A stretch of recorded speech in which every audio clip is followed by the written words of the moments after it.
Yes, I had ready clothes. How are you? Pretty sure.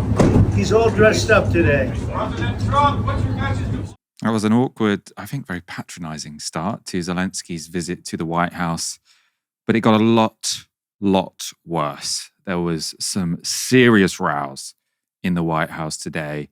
I think probably very worrying, actually, if you're a Ukrainian, because this meeting could not have gone more poorly.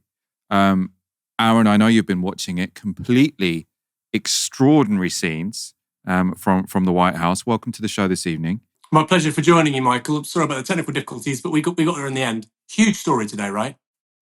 Huge. Also on tonight's show, we'll discuss the latest from the UK, including Annaleise Dodds resigning in protest at Starmer's aid cuts. I also speak to Sir Richard Evans about the use and misuse of Nazi analogies in 2025. Hopefully, by the end of the show, the sort of official press conference between Trump and Zelensky will have come out so we can show you some of that.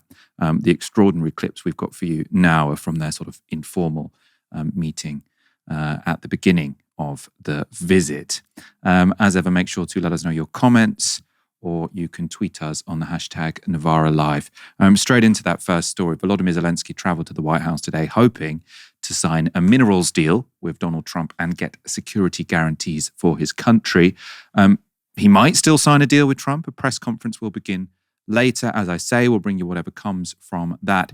Their first round of informal talks in front of the press, though, did not go well. I'm talking about the kind of diplomacy that's going to end the destruction of your country. Yes, but if you are Mr. not President, strong... Mr. President, with respect, I think it's disrespectful for you to come into the Oval Office and try to litigate this in front of the American media. Right now, you guys are going around and forcing conscripts to the front lines because you have manpower problems. You should be thanking the President for trying to bring an end to this conflict. Have you ever been to Ukraine that you say what problems we have? I have been to. Come once. I've actually watched and seen the stories, and I know what happens is you bring them on a propaganda tour, Mr. President. Do you disagree that you've had problems bringing people into your military? We have problems. And do you think that it's respectful to come to the Oval Office of the United States of America and attack the administration that is trying to prevent the destruction of your country? A lot of questions. Let's start from the beginning. Sure. First of all, during the war, everybody has problems. Even you, but you have nice ocean and don't feel now, but you will feel it in the future. God bless. You don't know that. God bless. You God bless. You will not have a war. Don't tell us what we're going to feel. We're trying to solve a problem. Don't tell us what we're going to feel. I'm not telling you. Because you're in no position to dictate that. Remember this. I'm not You're in no position to dictate what we're going to feel. We're going to feel very good. You will feel influence. We're going to feel very good and very strong. You will feel influence. You're right now not in a very good position. You've allowed yourself to be in a very bad position, and he happens to be right about it. From the very beginning of the war. You're not in a good position. You don't have the cards right now. With us, you start having cards. I'm not playing cards. But right now, you don't. Yeah, you're playing cards. Mr. President. You're playing cards. Serious. You're gambling with the lives of millions of people. You're gambling with World War III. You're gambling with World War III.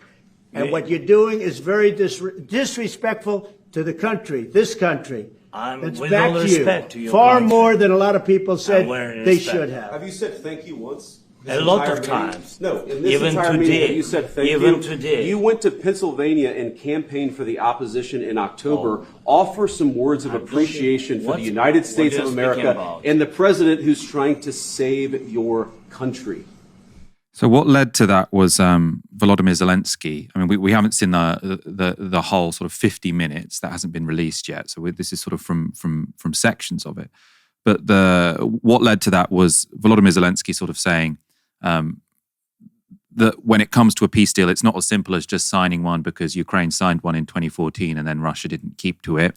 That was when Trump and Vance were sort of talking about how they need to get a peace deal done. Zelensky problematizing that, and then the two of them just massively ganging up on him. Very uncomfortable to watch. Also very concerning for Ukraine, right? They needed to keep Donald Trump on side. Clearly that hasn't happened. Let's go to one more clip. We've got 4 clips. They're all, each one sort of more extraordinary than the last. Excuse me, that was with Obama, who gave you sheets, and I gave you javelins. Yes. I gave you the javelins to take out all those tanks. Obama gave you sheets. In fact, the statement is Obama gave sheets and Trump gave javelins. You got to be more thankful, because let me tell you, you don't have the cards. With us, you have the cards, but without us, you don't have any cards. Just the facial expressions on them. I mean, watching Sky today, before they'd released this footage, sort of they were talking about the facial expressions. And often I find, you know, when you're watching live news coverage and they're talking about body language, I find it sort of a bit trite and meaningless.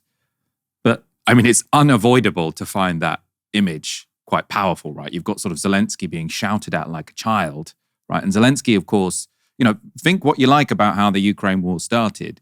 He is a brave, democratically elected leader, right, who stayed in his country to fight an invasion. He's been through a lot more than Donald Trump. And then he's getting this really, really aggressive dressing down from Trump and JD Vance, who I'm not sure have ever been to a war zone in their lives, right? As I say, think what you like about what deals should be signed, right? This is, I think, unpleasant to watch. One more clip for you. Your country is in big trouble. Can I Wait a answer? minute. No. You've done a lot of talking. Your country is in big trouble. I know. You're not winning. I know. You're not winning this.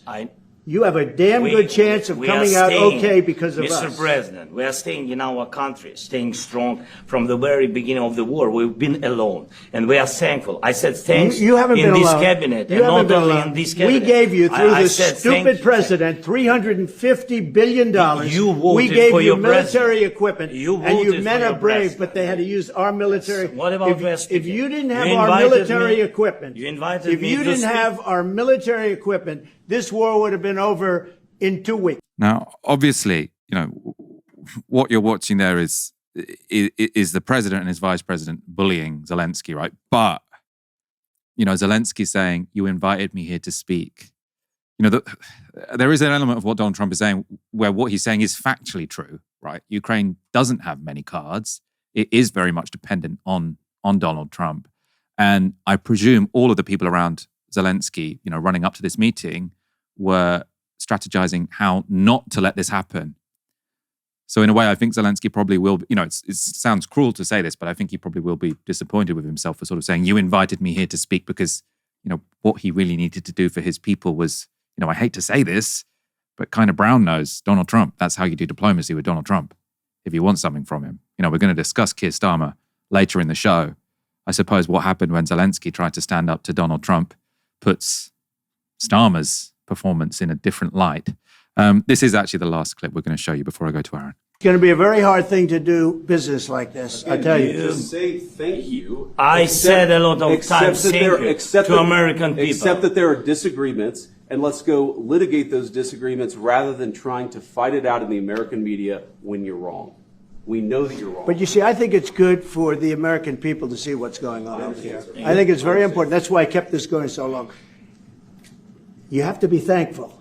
You don't have the cards. Thankful. You're buried there. Your people are dying. You're again, running low I on know. soldiers. Don't, please, you're running Mr. low President. on soldiers. It would be a damn good thing. Mr. And then you tell us, I don't want a ceasefire. I don't want a ceasefire. I want to go, and I want this. Look, if you could get a ceasefire right now, I tell you, you take it so the bullets stop flying and your men stop getting killed. Of course, we want to stop the war. But you're saying you don't want a ceasefire. But I said to you, I want a ceasefire. with guarantees. Because you'll get a ceasefire faster than an agreement. Aaron, I know because you messaged me before we went live that you were watching that footage. What did you make of it? It was extraordinary, wasn't it? I mean, we're talking about years, I think, of pent-up hostility, anger, from Trump in particular, towards the Ukrainians, and it just all came out. I don't think anybody expected that. Maybe some subtle gestures, of course, some cues, some off-the-cuff remarks. But instead, what we had, Michael, was a prolonged, intense tirade, not just from Trump, but also from JD Vance towards Volodymyr Zelensky. I can't imagine he expected anything like that. You talk about it being in contrast to, of course, Keir Starmer's appearance yesterday in the Oval Office. I think that's a really important difference to highlight. Of course, Emmanuel Macron as well. But Michael, this is key. Volodymyr Zelensky depends a lot more on US support than Keir Starmer or Emmanuel Macron do, ultimately. Ultimately, those are two middle powers. They're not being invaded. They haven't received hundreds of billions of dollars worth of military aid. Ukraine has. And I do feel like the whole approach from Zelensky, it was an approach that worked with Biden. It was an approach that worked for several years under the old administration. And it does feel like Zelensky and other European politicians too, particularly Keir Starmer, who I think is effectively the diplomat par excellence for the European Commission, they're carrying on as if nothing's changed. Well, something has changed. You're now dealing with an administration, a political coterie, let's include Marco Rubio too, who are now saying they want to put America first and they want a very different role for the United States in world affairs. And yet, rhetorically, in terms of presentation, you have the exact same approach from Zelensky, from Kallas, etc. So you're saying, and I agree, of course, it's unpleasant to watch, but I'm also really struck, Michael, at how impolitic this appearance by Zelensky's been. He had to do a little bit of symbolic deference. If Keir Starmer is going to do that from a G7 economy with nuclear weapons, I think he went OTT, but we can talk about that later. Then as somebody who's been in receipt of that support and you're in a war for the survival of your country, it seems pretty obvious what you should be doing. I'd be eager to know what you think, Michael. You know, Zelensky not changing the rhetoric. I mean, Kallas, Michael, called Marco Rubio or people in the State Department anyway, she called them appeasers. This is insane. You're trying to make sure that you retain US support for Ukraine in this war against Russia, the biggest war in Europe since the Second World War, and you talk like this? It's almost like these people have no idea what diplomacy even is. Yeah, I mean, so I think, I mean, as I said, we haven't seen the whole thing. So I did see immediately before the first clip we showed you, which was sort of Vance and Trump saying how good it is that they're going to get this peace deal, and this is going to be brilliant for Ukraine. And I suppose Zelensky trying to say, look, we have been here before, like signing on the dotted line doesn't necessarily mean the problem is over. I mean, probably, I think in retrospect, he should have kept that to in private, right? He probably should have just in front of the camera said, look, you know, we come from different perspectives on this, but we'll talk about it in our meeting. Instead, you know, I don't want to repeat J.D. Vance's line because I think J.D. Vance was being appalling there. But there was an extent, I think, to which Zelensky was trying to litigate this in public, which is, you know, I think that should be fine, right? I think you should be able to litigate things in public. But obviously, politics isn't fair. That's not what Trump and J.D. Vance wanted to do. And I think, I mean, especially Vance seemed to really, really love the chance to go in on Zelensky in public. And, you know, if it was the case that, you know, Vance is a bit more ideological than Trump. Trump seems to be happy to do whatever makes him look good. So it might have been the case that Vance was really happy to sort of provoke that. And Trump, by the end of that engagement, was definitely not on Zelensky's side. So the strategy that everyone has had going to the White House is do whatever you can to try and flatter Donald Trump, because that means he'll be more likely to do things that are in your interests. Tell him that, and I think, to be fair, that's what Zelensky was trying to do with this mineral deal, right? So Zelensky had been saying, let's sign this mineral deal. You can have our minerals. If some of your people come and work in the country, then, you know, that does function as some kind of guarantee. He did want, you know, more security guarantees than that. But he hadn't exactly been, you know, sort of always refusing to go along with whatever Donald Trump said. I don't think he's been a sort of, you know, PR resistance person where he's saying, no, I'm not going to go along with Donald Trump. I think he's been trying. He definitely failed here. People in the comments saying, like, he's a leader at war. He's probably incredibly tired. Other people saying Novara's got it wrong. Zelensky is a douchebag. We've got a lot of people in the comments, and I have a lot of respect for people that say this war could have been avoided, right? I have a lot of respect for people who say that the West, to some degree, led on Ukraine by sort of saying you can join NATO when that was never going to happen, right? I think a deal, you know, I don't know, but I think it's perfectly plausible that a deal could have been reached 3 years ago and this could have been avoided. I've got lots of respect for people who say that. People who just say Zelensky is a douchebag, what's he complaining about, da-da-da-da-da. I actually have no respect for that, because Ukraine are a country that has been illegally invaded by their neighbor, right? Now you can say they could have signed a deal 3 years ago. It would have been an unjust deal, by the way, if they signed it 3 years ago. Like, every country should have the right to self-determination. Now, I'm a realist, right? So I often think that it's better to compromise and go for your maximalist solutions. But saying because he didn't compromise, he's a douchebag, I think he also tried to compromise to some degree, right? I don't think to be critical of how the West has played their hands here means that you should just buy into this J.D. Vance line, which is that the Ukrainians are just these bunch of uppity people with begging bowls who have the temerity to want self-determination in their country. Aaron, we're going to move on to our next story because we're going to come back to this later on, hopefully when we've got a bit more news from sort of their official press conference. Do you have any sort of final thoughts on this before we go to our next story? Well, I do, Michael. I think, it's the little things, Michael. You see Zelensky saying, for instance, that war will come to you. You have this ocean, but it'll come to you. Just an extraordinarily stupid thing to say, Michael. You're talking to two politicians whose brand when it comes to foreign affairs is America first, isolationism. We don't need to get bogged down in these conflicts overseas. And you're saying, no, it's going to come to you. It does almost sound like a threat. And it's the kind of rhetoric which has worked with British politicians, Boris Johnson, Joe Biden, but it hasn't worked here. And part of politics is being able to change your message according to the needs, context, and of course the recipient of the information you're trying to relay. He's not done that. So if you're an effective politician, that's kind of a, rule one. That's what you need to do. You can't just always be the same guy with everybody in different rooms at different times and expect it to work. And I kind of feel that Trump is tired of that kind of approach. And I sort of get it. I'm like you, Michael, I'm a realist. Just because I'm making an observation doesn't mean I agree with it. I don't think it's good that, America is this unipolar imperial power, but it is. So it's just really remarkable when you've received $1/3 trillion in aid and military assistance, et cetera, to essentially make, I think, a kind of threat, which is that if you don't give us what we want, this war will come to you. And I kind of get why Trump would respond in the way that he did. Excuse me, we'll look out for ourselves. Don't talk like that, which is kind of reasonable, Michael. It's kind of reasonable, actually. Again, doesn't mean I agree with Trump, but this approach from Zelensky, just watching it is insane. It's insane to be using that kind of rhetoric, those kinds of frames with Donald Trump and J.D. Vance. It was never going to work. Yeah, I mean, it was never going to work. I mean, he's probably feeling completely terrible, right? Because his people are in a dire situation, and he's, that the strategy he took. I mean, I think it might be the case. Obviously the stakes are so much higher. But like I feel almost embarrassed sort of making this analogy.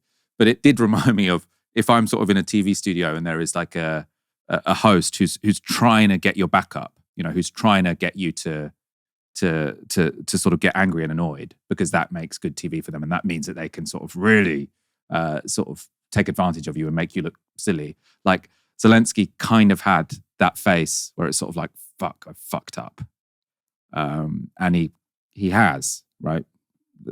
He's not the one that we should be sort of really condemning here. But clearly that wasn't a good strategy to take when you're going to visit Trump and J.D. Vance. As I say, we'll come back to this story later. Let's talk about someone else who visited Donald Trump this week. Once upon a time, Keir Starmer used to tweet that Donald Trump had no understanding of humanity and dignity. He called him offensive and repugnant. But yesterday, Starmer sucked up to the Donald, including by offering an unprecedented second state visit, and the British political class have lapped it up. The Daily Mail went with this. What an unlikely bromance. Historic White House summit. This is from the Mirror. Keir's Trump card. A very special relationship. This is all about the state visit, of course. The Eye. Charmer Starmer pulls off diplomatic win in White House. And then the Sun has special delivery. And that's the delivery of the invite from King Charles. This is, of course, quite the turnaround from Keir Starmer. Also, I think the best set of headlines he's got since he became leader, right? I was saying yesterday, I think this was probably the best day of Keir Starmer's life. He seemed to be absolutely loving it. If you look at the headlines, it's sort of done well for his image. Although I suppose the British people don't like Donald Trump particularly, so maybe it could backfire. But anyway, most people seem to be saying this was a huge success. But this, of course, is a turnaround from Starmer's opinions. And not just Starmer. In 2017, Health Secretary Wes Streeting said this about Trump. Trump is such an odious, sad little man. Imagine being proud to have that as your president. Streeting also signed an early day motion in opposition to Trump's first state visit, which he was asked about on the BBC this morning. We saw Keir Starmer meet with Donald Trump yesterday. And one of the things that surprised Donald Trump, I think, and others, was a second state visit invitation from the King. Now, in 2019, you signed a petition asking for an early day motion for the state visit invitation to be rescinded. And I quote, because of President Trump's misogynism, racism and xenophobia. Do you welcome him back? Do you think it's a good idea to have him back this time for a state visit? Yeah, I won't be doing that again. Look, there's a serious point here, which is that what the Prime Minister did yesterday in Washington was deliver abroad just as he's delivering at home. And the US special relationship is absolutely essential to Britain's national security and our economic security. And as well as the relationship between our two countries, the relationship between these two world leaders really matters. And we are seeing, especially in this turbulent world and what's going on the front line in Ukraine, as well as more generally in the world, President Trump's leadership is going to be absolutely vital for our own national security and economic security, as well as the security of our continent. And so I thought that the meeting yesterday was a spectacular success, both on the defence and security issues that President Trump and our Prime Minister were discussing, but also on the enthusiasm President Trump showed for a deeper trading relationship. What do you think about this, Aaron? I mean, obviously we've seen the likes of Streeting and Starmer go back on their word many times. I do think, though, that sort of people in a way across the political spectrum seem a lot more relaxed about cozying up to Trump than I think they would have done sort of 5 years ago. There's been a kind of international vibe shift where people seem to recognize that if you want a decent relationship with America, you've got to go and embarrass yourself and sort of prostrate yourself in front of Donald Trump. And everyone seems to accept that that probably is the sensible thing to do. Are you less sympathetic than I am? Well, I don't think there's been a vibe shift. I mean, the default of British foreign policy with regards to Washington and the US president has been precisely that, bending the knee, genuflection, supine behaviour like we saw with Keir Starmer yesterday. That's been the norm since the end of the Second World War. And I think actually that experience of Trump post-2016 was the exception. We're just going back to the norm. I find it utterly extraordinary, Michael, that somebody like David Lammy, Wes Streeting, indeed Keir Starmer, could have such strong feelings about someone and then behave in this manner. Of course, on the one hand, it's politics. You're representing your country's interests. Of course, you're going to have to make nice with world leaders, not just, of course, the president of the US, but frankly, anywhere.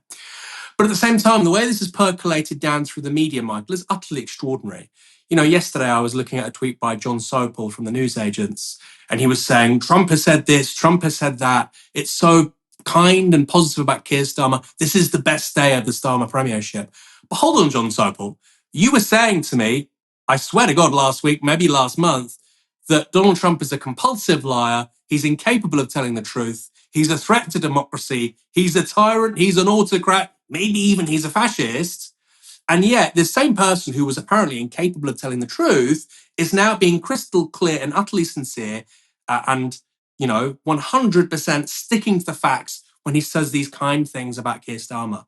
The man is a compulsive liar, except when he says nice things about the politician I like. Come on. So what we've seen there with Wes Streeting, Michael, like I say, percolates across vast swathes of the political centre.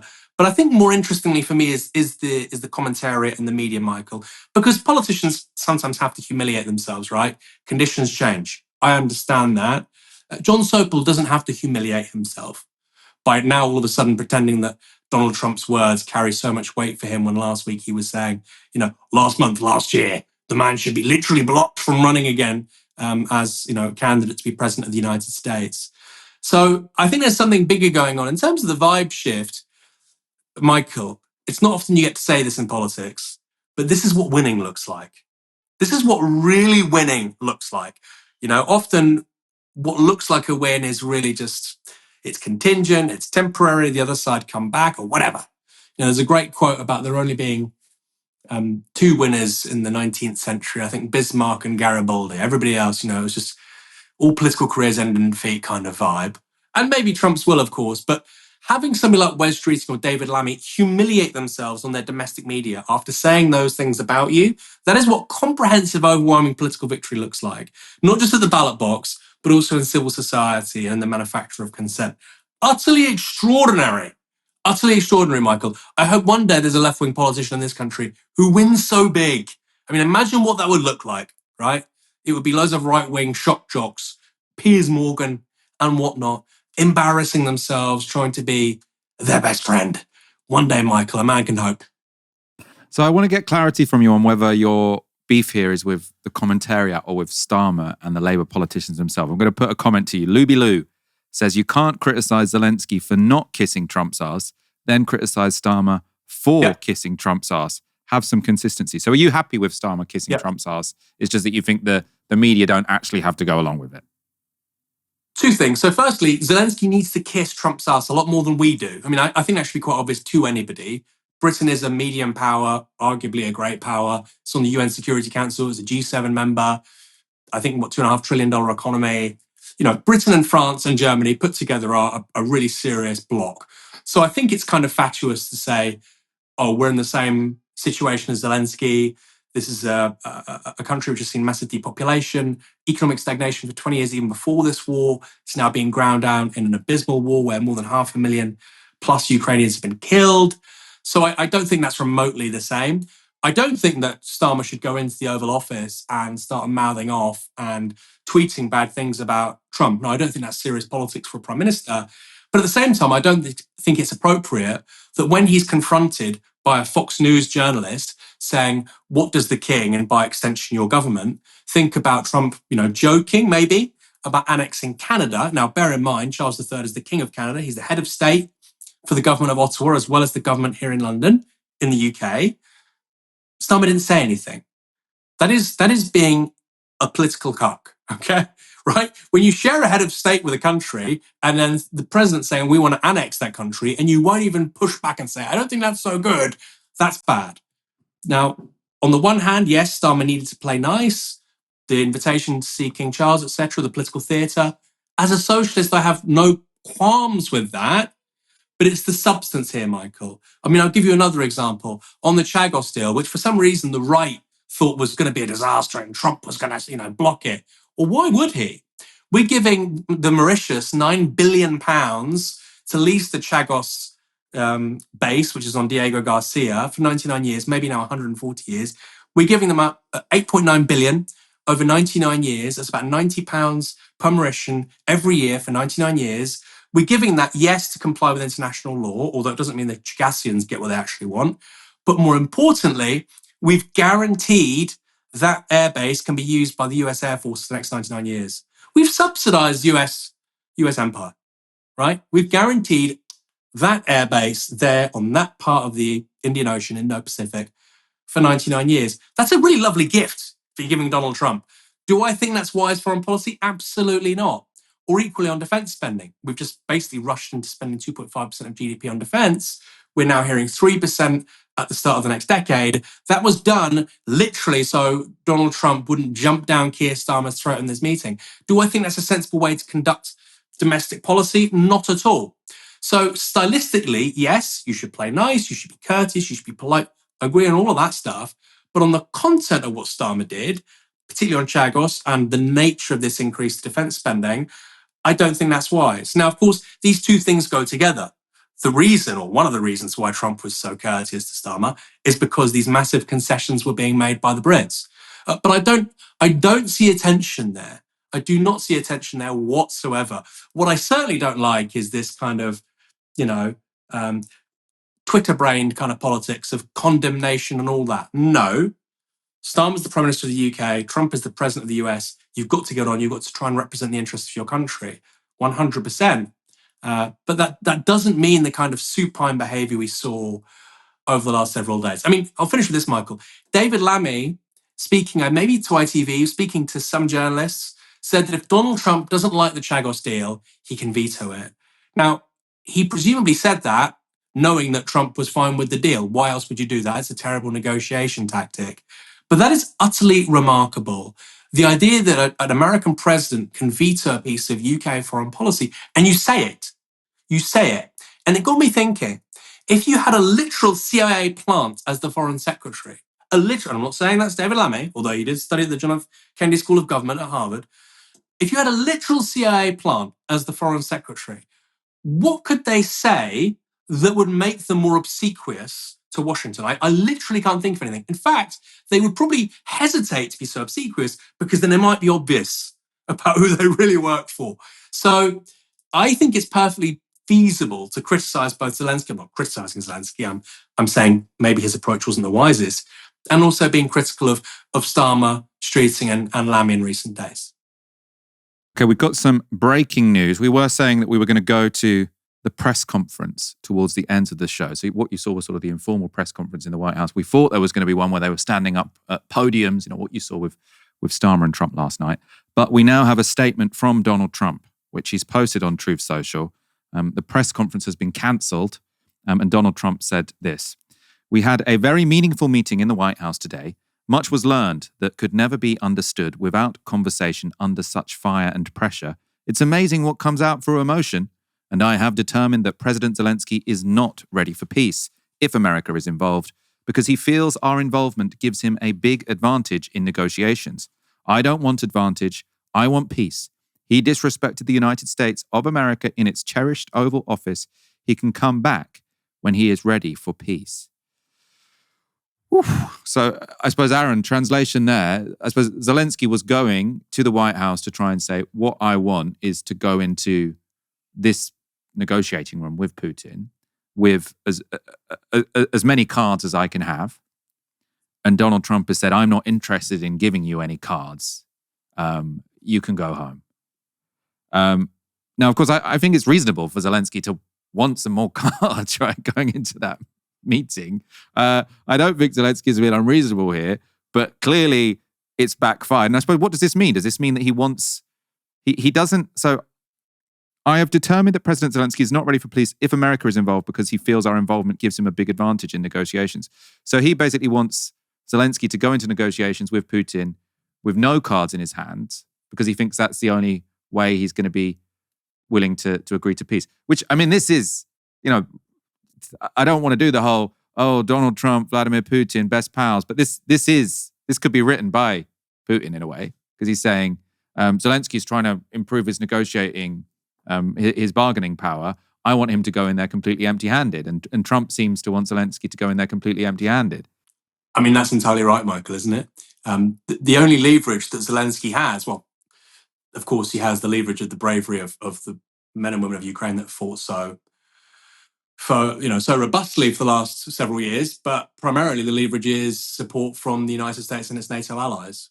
And the frank truth is that any withdrawal of US support for Ukraine means that Ukraine cannot continue to fight this war. It cannot. You literally don't have the armament production in the European countries, in France, Germany, the UK, etc., to maintain the present war effort. You literally don't have that.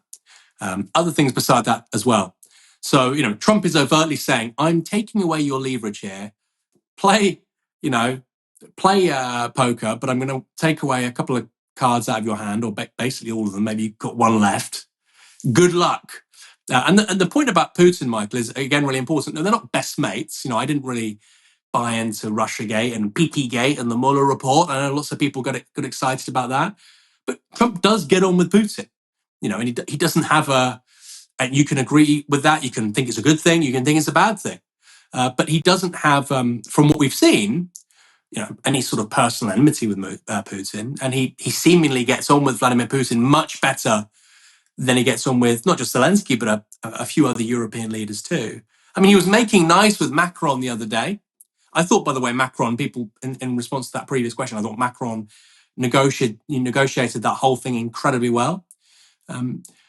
But he's clearly not the fondest of Macron. And I think the same is true with Zelensky. So I don't think we should be reticent about saying that, Trump and Putin seem to get on personally speaking, rather well. I don't think that's like conspiracy thinking. I think that seems to be objectively true at this point.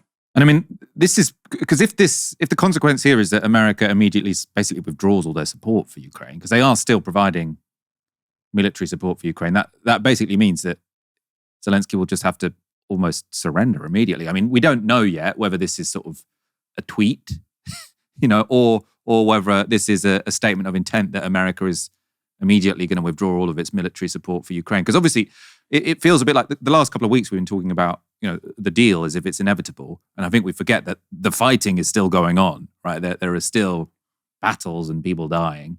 And if sort of the outcome of this meeting was that Donald Trump says, we're turning it all off, we're turning off our sort of security communications, our intelligence, our money, our weapons, then Zelensky would basically just have to unconditionally surrender, essentially. I mean, that hasn't been announced yet. This is sort of speculative, but what do you make of that possibility, Aaron?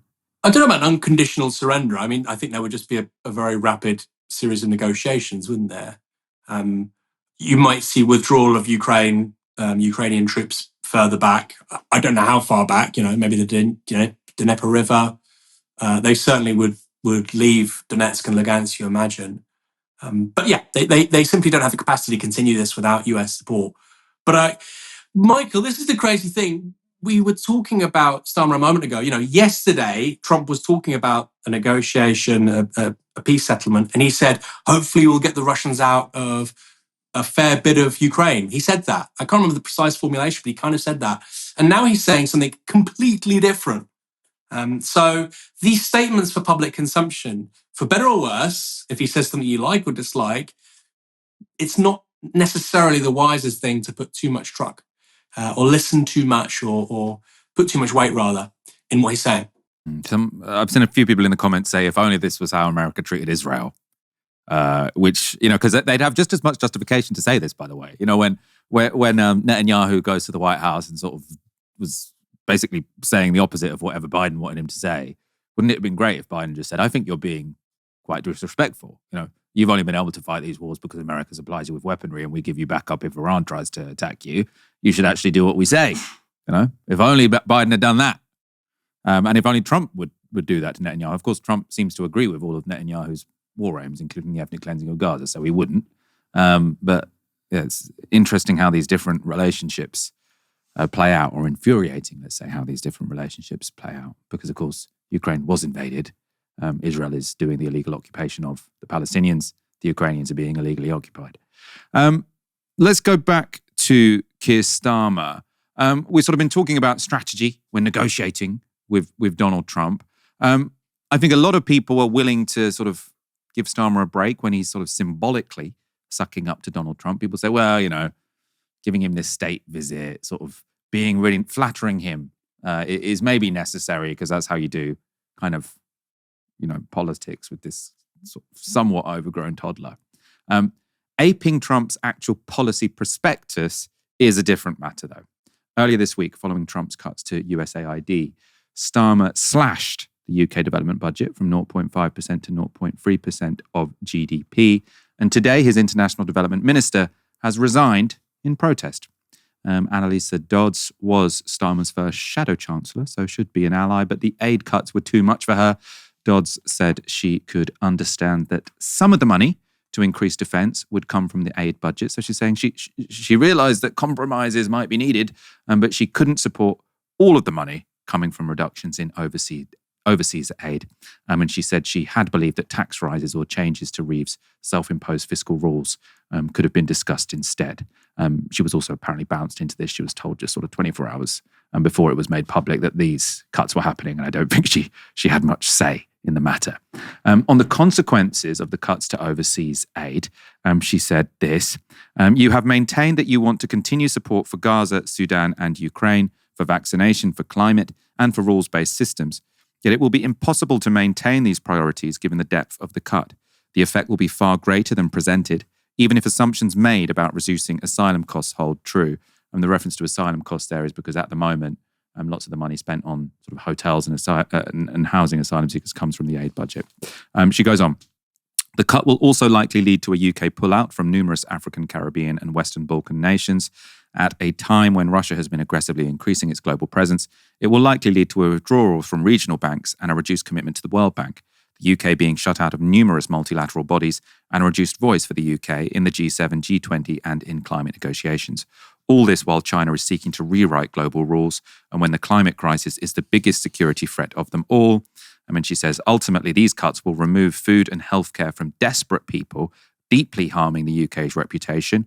I know you have been clear that you are not ideologically opposed to international development, but the reality is that this decision is already being portrayed as following in President Trump's slipstream of cuts to USAID.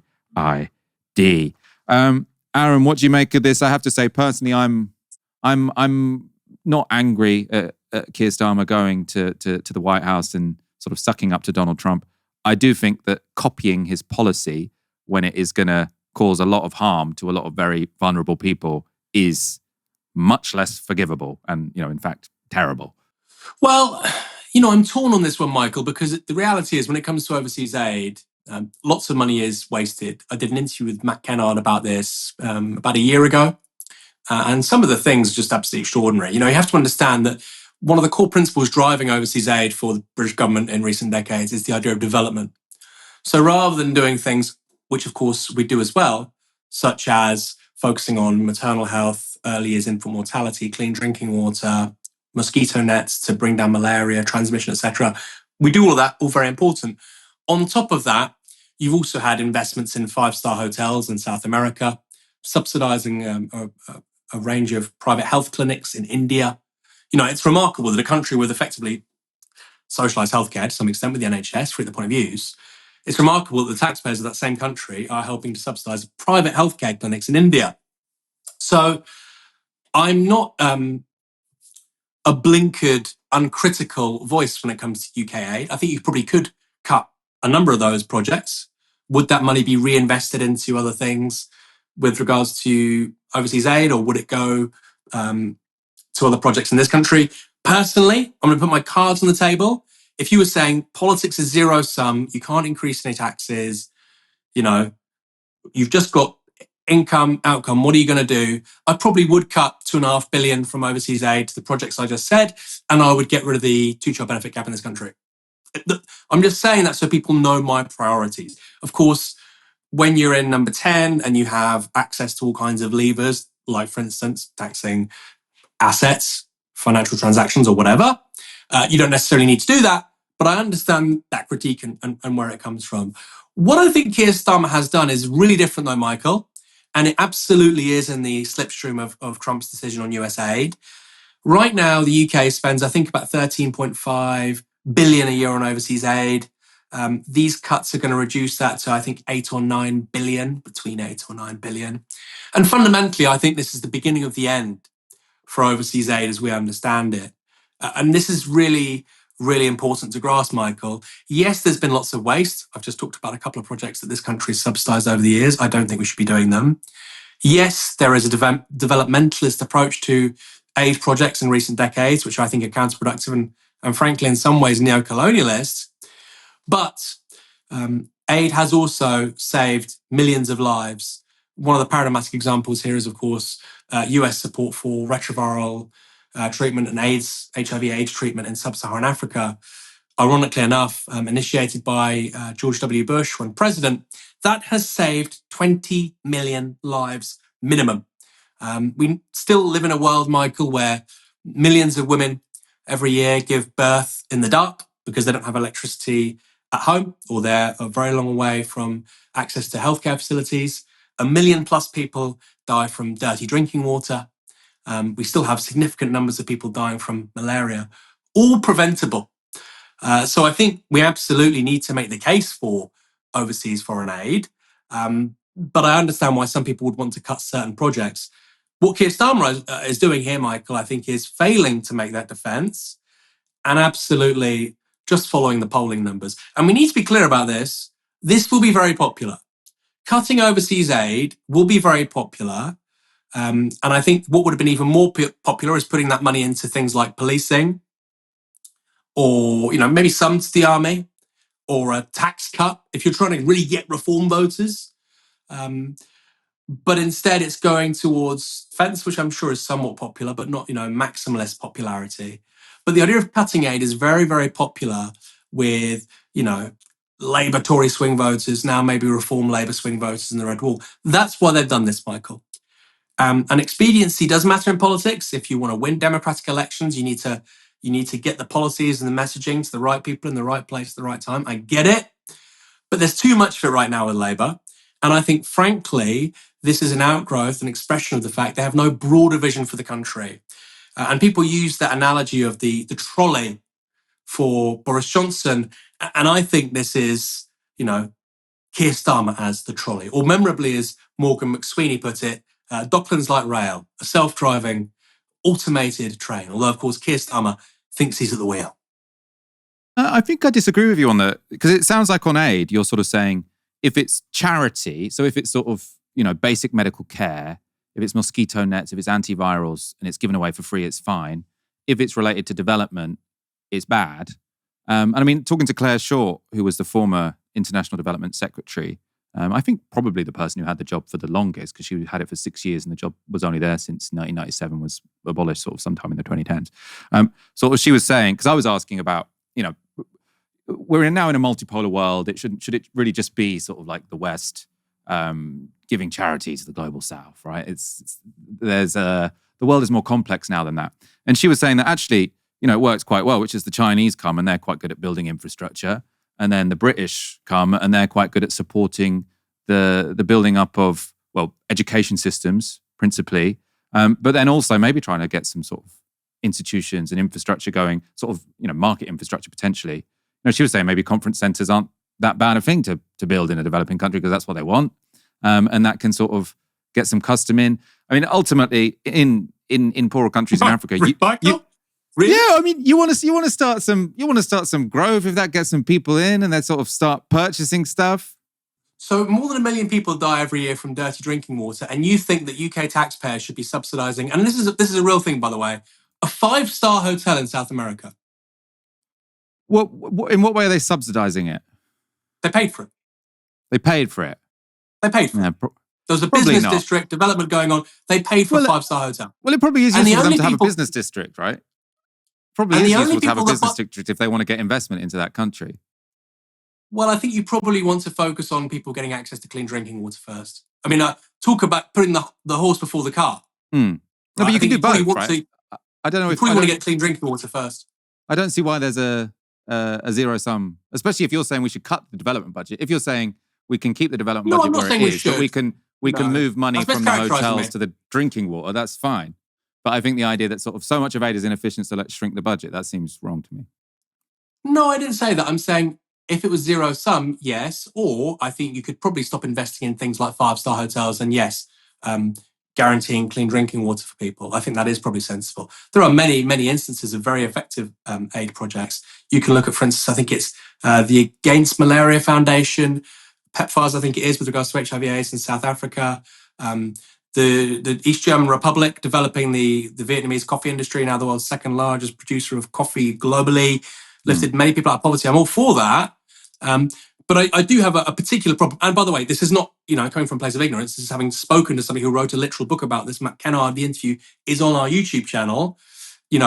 There is a certain genre of development, which is let's grow the professional managerial class of these poor countries, even when you've got low rates of literacy, access to healthcare is patchy, et cetera, et cetera.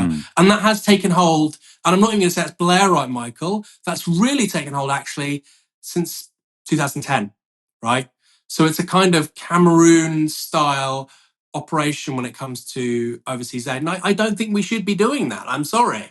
China has lifted 700 million people out of poverty since 2000. It's done that by having an active socialist state. I think fundamentally that's done a hell of a lot more in terms of what you're talking about, development. Yeah, not, obviously you'd want all of these. Obviously, you'd want all of these countries in sub-Saharan Africa to have an incredibly competent Chinese-style government, right? But often, I think when you're investing in these sort of projects, the World Bank doesn't want that, Michael. The World Bank doesn't. Guess what? The World Bank doesn't want that. I'm not sure I'm not sure that that's the reason that there's. I think it's really difficult to generate competent government. Basically, I think like the Chinese Communist Party is very, very exceptional, and making development work is really, really difficult. Which is why I'm quite sort of open-minded to it. Well, if you have, so obviously we don't even need to talk about socialism or communism. At the heart of the project of the Chinese Communist Party is effectively a nationalist politics, right? A nationalist politics which was born out of the Century of Humiliation, the experience of World War II, etc., Japanese occupation, and so on. You have a nationalist politics, which, by the way, is replicated in places like Iran with Mossadegh, which isn't even necessarily left-wing. And they're saying we want to be economically nationalist. We want public ownership. We want certain resources being extracted, but under public ownership and in the national interest. When politicians arrive, particularly in sub-Saharan Africa, Michael, and talk like that, they generally end up with a bullet in their head. Okay. Now that doesn't mean they're all good people. I'm not suggesting that. They're all wonderful people. Some are bad.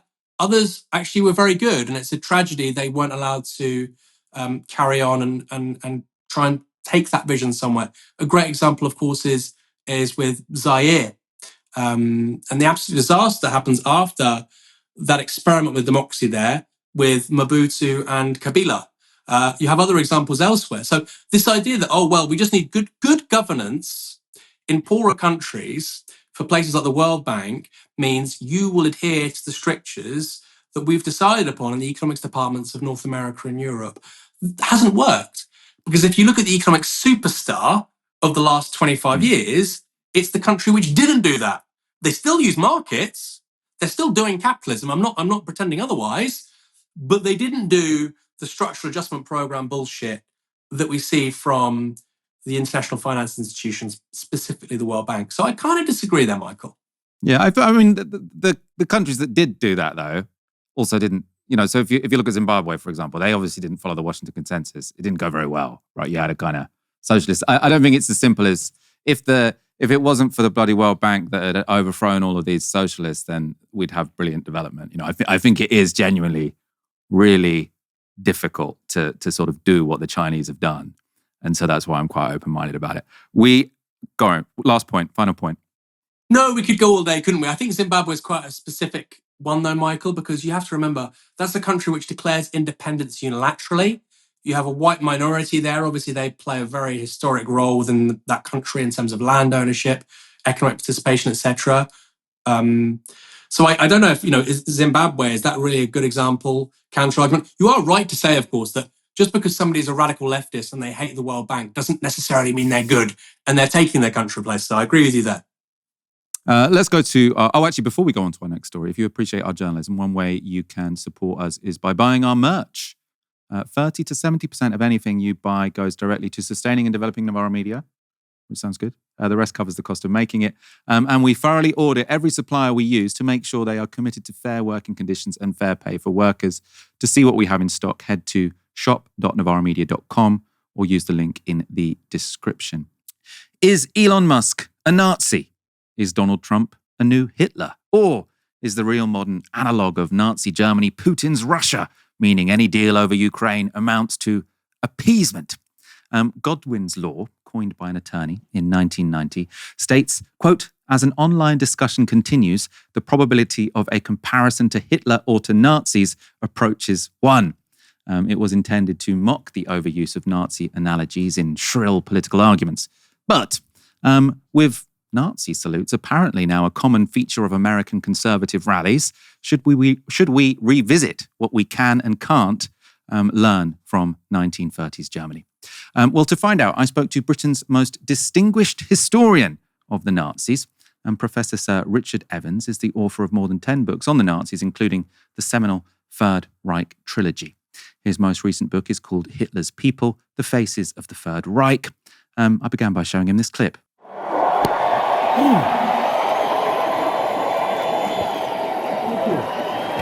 My heart goes out to you. And we're not going to retreat. We're not going to surrender. We're not going to quit. Fight, fight, fight. Amen. So, Richard Evans, I know you've been teaching, writing, reading about the Nazis for over 40 years. Did you ever expect that your first question in a TV interview would be whether the right-hand man of the newly elected President of the United States and his former right-hand man were doing Nazi salutes. No, I didn't. It comes as an amazing surprise. I don't think they are really Nazi salutes, however. If you look at clips of Hitler or Goering or whoever it might be from the Nazi period, you'll see that they look straight ahead and they raise their right arm stiffly straight ahead. And the Musk Bannon salute is to the right. And instead of looking straight ahead, they're looking up at their, as it were, at the end of their arm, at their fingers. So I don't think, and also I think basically they're so historically ignorant that it would not have occurred to them they were making a Nazi salute. You think that sort of the row over this was maybe overblown? You don't think they were doing Nazi salutes or sort of imitating Nazi symbolism in some way? No, and starting with slapping his left breast or slapping his chest before he does a salute. That's something else, as it were. But of course, this lack of historical consciousness means he was, he doesn't know what he's doing, basically. It's just a salute for him. He might have thought it was a Roman salute, but the Roman salute was invented in the 19th century. So, I'm not sure what he was doing. I know in general, you're often keen for people to be wary about Nazi analogies. I mean, famously, Godwin's law suggested they're somewhat overused. What do you think now, though? I mean, there are definitely authoritarian elements of this new Trump administration. And I think you could say quite fairly racist elements of the Trump administration, some of the things that Elon Musk says. Do you think that they might be appropriate now? Well, Godwin's law, which you mentioned, says that in any discussion on the internet or on social media, it takes, I think it's 10 contributions before somebody mentions the Nazis, something like that. It's Nazism, the image of Hitler, the image of the Nazis is a kind of part of our culture, and people use it in all kinds of ways, very often inappropriately. So what have we got now? Well, we've got the rise of a new far right, a new ultra right, which is anti-democratic, authoritarian, even dictatorial. But it's slightly different, somewhat different from the fascists of the 20s and 30s and early 40s. That fascism was a product of World War I. And so it is highly militaristic. I mean, the fascist regimes basically wanted to reverse the results of World War I. They wanted to they wanted to conquer, they wanted to militarize society, put every man into uniform and starting to train people for war to regain what they thought were their losses from the First World War. I mean, Italy and Mussolini were actually technically on the winning side, but Italy, as has often been said, came out of World War I with the mentality of a defeated nation because they didn't get what they wanted to. Mussolini set out to create a Mediterranean empire, conquering parts of North Africa, the Balkans. Hitler's ambition had no limits at all. He wanted to conquer Europe and then go on to conquer the world. Hints in some of his writings, he intended, if he won in Europe, to invade the United States. So those are differences, I think, from today's ultra-right. We have to deal with the ultra-right as we find it, not with historical parallels. So what's driving the ultra-right is, above all, immigration. And that, of course, it's the immigration issue. It's not really an issue for the fascists of the interwar and wartime years. If you think by the end of World War II, by late 1944, there were 7 million foreign workers in Germany. A lot of them slave laborers, a lot of them forced laborers, but still, that's not something today's ultra-right would countenance, I think. So it's a different setup. But today, ultimately, of course, it is the far right is a threat to freedom of speech. It's a threat to all kinds of freedoms. And I think it's above all a threat to truth and the belief in evidence-based policy. And of course, that makes it very, very disturbing. That reference to freedom of speech you just made there gives me a nice segue to my next clip. It's from CBS. And this was a conversation which was sort of immediately after J.D. Vance gave that speech to the Munich conference, I'm sure you're aware of, where he said European governments were suppressing free speech. Well, he was standing in a country where free speech was weaponized to conduct a genocide. And he met with the head of a political party that has far-right views and some historic ties to extreme groups. The context of that was changing the tone of it. And you know that the censorship was specifically about the right. No, I have to disagree with you. Free speech was not used to conduct a genocide. The genocide was conducted by an authoritarian Nazi regime that happened to also be genocidal because they hated Jews and they hated minorities and they hated those that they had a list of people they hated, but primarily the Jews. There was no free speech in Nazi Germany. There was none. There was also no opposition in Nazi Germany. They were a sole and only party that governed that country. So that's not an accurate reflection of history. So the host there, someone called Margaret Brennan, suggested that free speech had been weaponized in the 1930s to lead to a genocide in Germany. There was lots of pushback on Twitter to that statement from her. Marco Rubio, obviously, pushing back as well. What's your view on that exchange? Well, I hate to say it, but Marco Rubio is right. He obviously has a good command of 20th century European history. The Nazis took over Germany in 1933. They immediately suppressed all the freedoms, freedom of the press, freedom of opinion. Their genocide was enabled by that. There was no opposition, as he said quite rightly. There's no free press. There's no free independent police or law. It's all subsumed into the Nazi dictatorship. So I think I'm with Rubio there. I agree with you. I mean, I would not agree with you, as you're the expert on the period and I'm not. But I suppose in defense of the host, presumably where she was coming from is this reality, I suppose, actually, that Elon Musk bought X, or what was Twitter. And there are lots more Nazis on X than there used to be. And Elon Musk justifies this by saying this is free speech in action. And I suppose the general debate that is roaring, and which people like Elon Musk talk about a lot, what do you make of that? What do you make of sort of X? I suppose, does it promote Nazis? I don't know. It definitely enables Nazis to be a louder voice than they were just 5 years ago, for example. I don't know, because I abandoned X when all this started, personally speaking, so I don't follow it at all anymore. But I think there have to be limits to freedom of speech. We do have legal limits in this country, in Britain. We don't allow incitement to racial hatred. We don't allow incitement to violence. And I think it's right that we do that.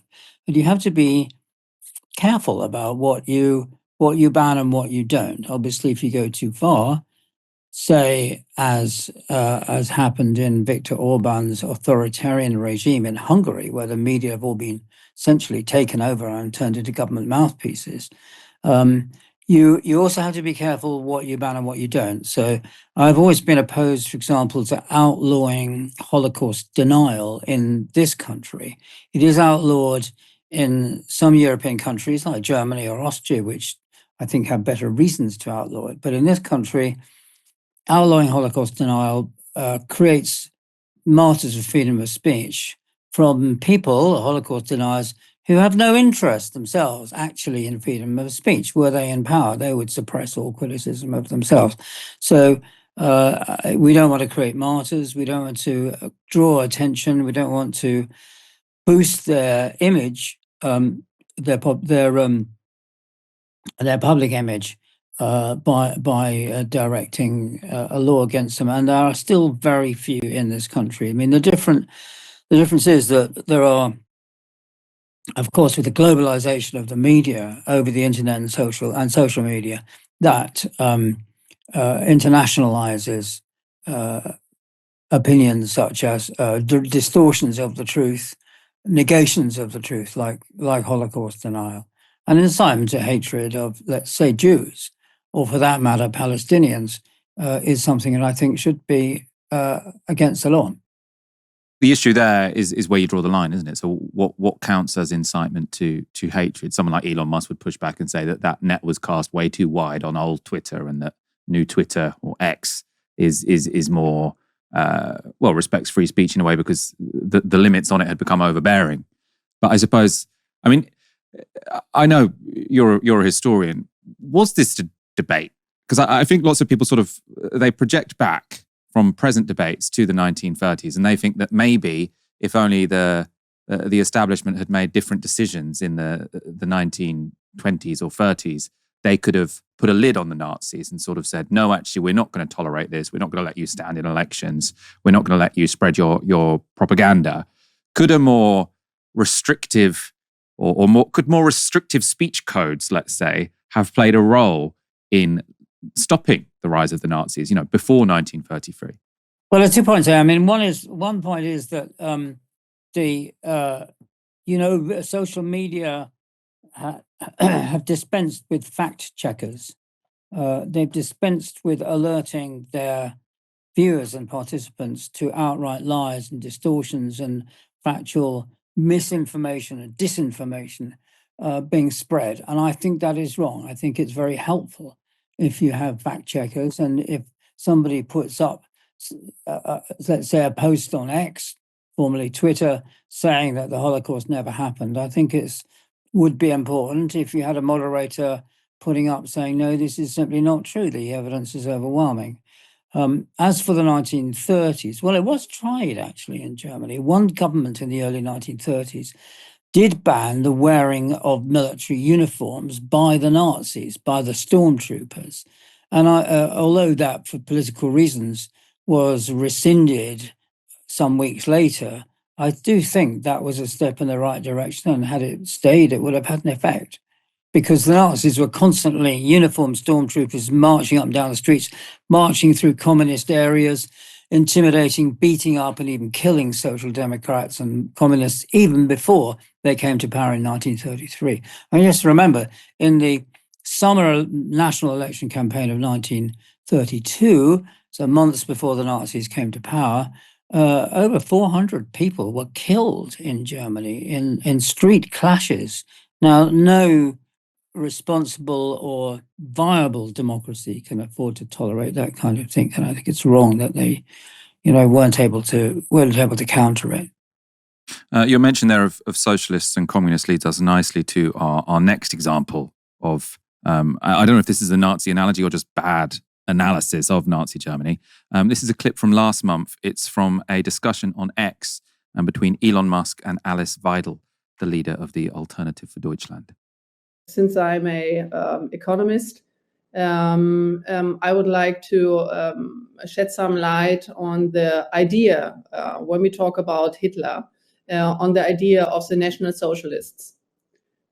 Back then, during the Third Reich, the National Socialists, as the word says, they were socialists. Yeah, Adolf very much Hitler so.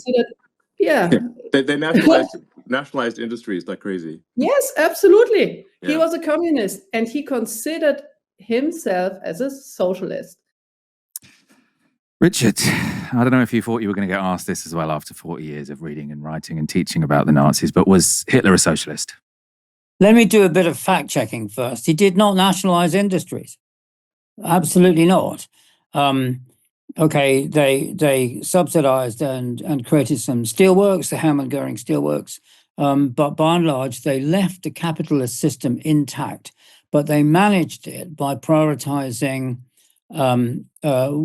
munitions and armaments. Of course, the capitalists went along with that because it gave them greater profits.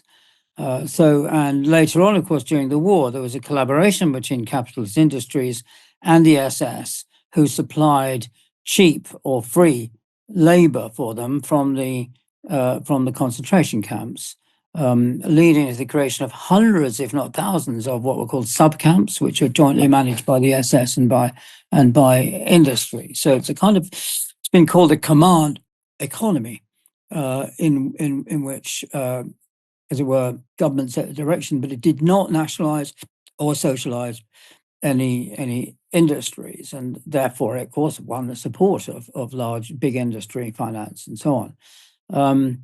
As for socialists, well, Hitler understood socialism to mean not, in its classical sense, the socialization of the means of production, but simply in a rather vague rhetorical way of working for all people, not just for the elites. And that's a strong kind of element in Nazism. And he does discuss this in various places, what he means by socialism. And this is, and it's a very vague kind of doctrine. It's all encapsulated and symbolized in the Nazi flag, which was developed in the early 1920s, and which Hitler had a hand in developing.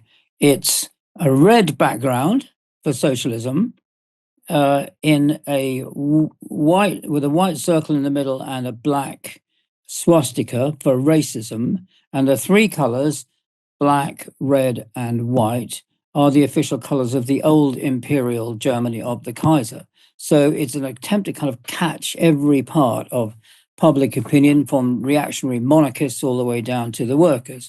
And there's a tradition in Germany, it goes back to the 1890s, of trying to win over the workers, a very large working class who are overwhelmingly supporters of the moderate Marxist Social Democratic Party, until the communists came along in the 20s, to capture them for what was regarded as a kind of national cause. So what Hitler meant by socialism is very different from what, say, Karl Marx or Lenin or any Marxists meant by socialism. It's important not to confuse the two. And of course, the far right do that for polemical purposes. Do you have any particular analysis of the AfD? Obviously, the idea of a far right populist party emerging in Germany, coming second. Alice Weidel, who was in that clip we just showed, she obviously just came second in the race to become chancellor, 20% of the vote. How worrying do you see that, sort of considering all the research that you've done? Yeah, well, of course it's worrying. It's very concerning, particularly concerning that the AfD are most popular in the former East Germany and in the states like Brandenburg and Saxony-Anhalt, which were a part of the of communist East Germany, Stalinist East Germany, which has not, did not come to terms with the past. It simply declared that all people in East Germany, of course, were communists from 1949 to 1989, and they were the communists led the resistance to Nazism, and although they did resist, it wasn't really true, and so therefore you don't need to worry about feel any guilt or responsibility for the Nazi system. And on top of that sort of lack of historical consciousness, you've also got the fact that German unification has been on extremely unequal terms, so that East Germans are suffering and have been suffering for a quarter of a century and more, economically, in terms of unemployment. And there's a kind of certain arrogance about West Germans in incorporating East Germany into the West German state. I mean, I remember I gave a lecture in Magdeburg, in former East Germany, not long after reunification, to the German-British Friendship Society, mostly teachers. And I was met and shown around by a tall, slim, good-looking man in a very sharp suit and a big Mercedes. And so I said he'd obviously been sent to Magdeburg to develop capitalism. I said to him, "How is it going?" He said, "Hopeless. I'm going back to Hamburg next week. All the really intelligent and dynamic East Germans left before the wall went up in 1961, and the rest of them escaped after reunification. It's hopeless. The rest are just hopeless." So, and that kind of attitude, that kind of rather unpleasant arrogance, I think, has had a big effect, as well as the material facts of. I mean, there's another example. I was in Hamburg and I went to my favorite wine merchant, and after reunification, and I wanted to get some East German wine because there's some rather nice wine vineyards near Dresden, around that kind of area. And they said, "Sorry, I haven't got any. We've dug up all the vineyards in East Germany because they were not properly planted." And we're planting our own stuff. They can have it in a couple of years' time when it matures. Oh, that's a kind of, fantastic arrogance, and that's raised a lot of hackles in East Germany. It is worrying, but the AfD are, in my view, a standard issue European anti-immigration party. And that's very different from the Nazis. As far as I can see, the East German, in the former East Germany, it's immigration that becomes a kind of symbolic, in many ways, racist, anti-Islamist, and so on. It's a kind of ideology that has scapegoats for the problems that they've got there. And as far as I can see, the AfD are not planning to invade Poland, for example. They're not a militarist, imperialist party. That was historian Sir Richard Evans speaking to me earlier today. We'll be uploading a longer version of that interview tomorrow, and we get into whether or not a peace deal in Ukraine would be appeasement. We show you a comment from Ben Wallace after. I'll sort of spoiler alert. And Richard Evans is fairly dismissive of people using the sort of appeasement narrative when it comes to Russia right now. Aaron, we're going to wrap up there. I suppose, should we end with some final thoughts on what happened in the White House today? Because I think it could be really momentous. And, one thing we've been talking about on this show since Donald Trump got elected the second time around, and especially since he was sort of inaugurated, is the vibe shift that has come with Donald Trump winning the second time around. The first time he was president, actually sort of that provoked a massive response. Sort of the liberal sort of resistance movement. I think BLM actually was sort of much bigger because of Donald Trump.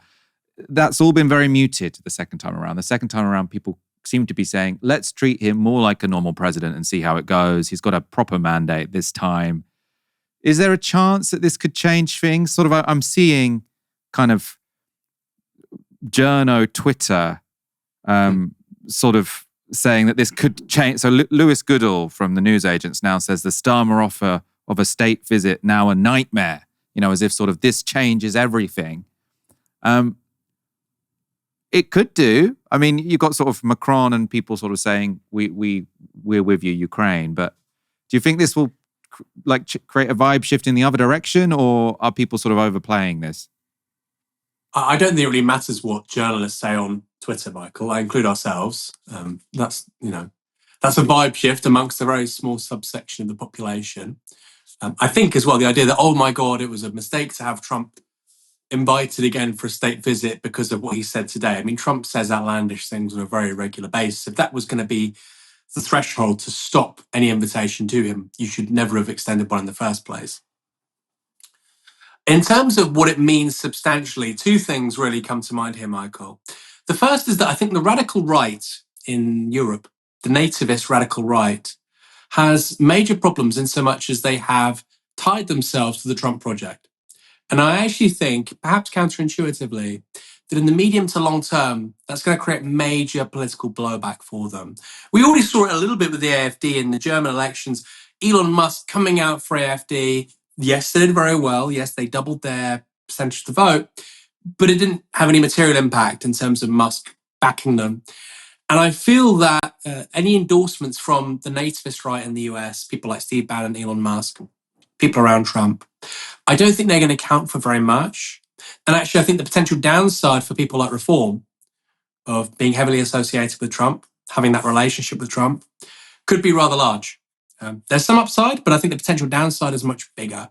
That's the first kind of takeaway. The second is that the Chinese had this great line, I think it was Deng Xiaoping, Michael, in regards to foreign policy, international affairs and just Chinese emergence onto the world stage, becoming a superpower. Hide your strength and bide your time. Now, the Europeans, I think, have to hide their weakness and bide their time. The reality is, I think we're now in a post-Atlanticist world. Europeans, when it comes to security, amongst other things, cannot rely on Washington. I fundamentally think NATO is over. I've been very critical of NATO for a number of reasons, but it was, whatever you think of it, the foundation of Western European security for the post-war period. I think now Europeans are going to have to reconsider that. What that doesn't necessarily mean is ramping up military budgets just to buy more F-35s from the US, just to buy more aircraft carriers that don't work, just to buy more US kit. Fundamentally, the military in this country, the armed forces of the United Kingdom, is configured entirely to be a junior partner for the US, for a US-led expeditionary war somewhere else. That's why we have 2 aircraft carriers. We do not have those 2 aircraft carriers to keep the UK safe. It's a subsidy fundamentally for America's global imperial policeman role. That's what it was anyway. And I think that all needs to be reconsidered. As Europeans, we're going to have to think really cogently. Yes, there's been a massive focus on the military, Michael, but technological autonomy, technological sovereignty as well. The extent to which we are now dependent in this country, in particular, on US technology is extraordinary. Extraordinary. Very different to 20 years ago. If you bought something today, you probably use MasterCard, Visa, Apple Pay, Google Pay. You're probably watching this through an iPhone or maybe an Apple Mac or another kind of computer built by Apple or computing product. This is being broadcast on YouTube. We do our project management on Slack. If you're a supporter of Novara Media, thank you very much. A lot of that payments infrastructure for many companies is American owned. You walk down the UK high street, Costa Coffee is American owned. It's not just Starbucks and KFC. I could go on. So the level of European vassalage to the United States, technologically, militarily, economically, is huge. Culturally, Michael, 17 million people in this country have Netflix subscriptions. Do you know where it's based? The Netherlands, for tax efficiency, because the United States and its capitalist class looks at Britain and much of the rest of Europe as essentially an ATM. We are going to have to reformulate that relationship with the United States at the same time as not falling out with them. That's a very difficult thing to achieve, I think. Great article in Politico, I won't say that very often, today, talking about the different choices made by France and the UK after the Suez crisis. France embarked on a much more independent foreign policy, much more independent military technology policy than the UK. I think fundamentally that's the way to go. But that is the kind of shift which takes decades, Michael, not months or years, decades. So those are the 2 takeaways from me anyway. This could cause real headaches for the radical right and their friendship with Donald Trump, and real profound shifts are needed in Europe, which are bigger than left-right politics. When it comes to our relationship to the United States, we have to end this vassalage that we have with Washington. And I mean, I suppose it's what happens next as well that matters, right? Because I think obviously a shouting match in the White House, people are going to get over, right? It seems like a huge deal in the moment. I mean, this could be a huge deal because the consequences could be huge, but sort of like, oh, that was undiplomatic, or that was it was unpleasant to watch, right? But people will get over that if America withdraws, its support for Ukraine, and it won't be quite like this. But if you then sort of have a kind of Afghan-style collapse of the Ukrainian government after the Europeans have sort of also put loads of resources in, and then you have a bit of a failed state on the border of the European Union, then the consequences are going to be vast, potentially. It will presumably be quite a eventful weekend, so we'll be back on Monday to discuss this all. I think I'll be joined by Aaron again on Monday evening. Is that correct? Yes, I'll be with you, Michael. Hopefully slightly better sound quality in my end. Let's hope so. Ash, of course, still on her break. Do buy her book. It's brilliant. Thank you, everyone, for tuning in. Come back on Monday for another live show at 6 p.m. Until then, you've been watching Novara Media. Good night.